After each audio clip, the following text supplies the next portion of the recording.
Maninindak na at mananakot ang bagong horror icon na si Marita na gagampanan po ng young star na si Ren Escanio. And speaking of multo, may nilinaw ang aktres sa umunoy panggo-go sa kanya ng dating leading man na si Jerome Ponce. Naritong report. Tapos na ang undas, but katatakutan fever is far from over. Base sa isang urban legend, maghahasik ng takot si Marita.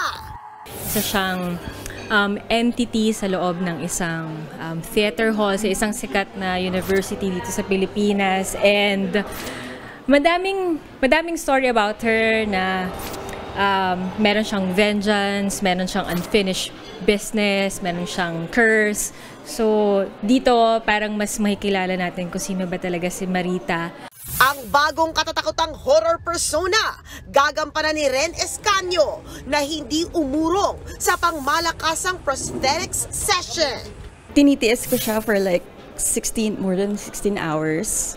And ginawa namin siya more than 2 hours. And every time na lumalabas ako sa standby area, natatakot ako kasi baka mamaya merong atakihin. So, guys, ako lang to. Ako to, si Ren ako. Speaking of mga multo at ghost, matapos magsalita ni Jerome Ponce sa News 5 tungkol sa kanila ni Ren, nilinaw niya ang isyung na-ghost siya ng dati niyang leading man.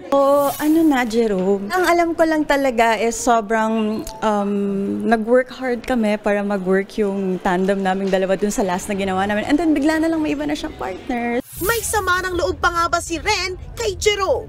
Si Marita hindi naman kay Jerome galit. Hindi natin alam. Malay natin. Pag nakita niyo si Jerome, alam niyo naman si Jerome. Si Marita pa naman, galit yan sa mga di ba?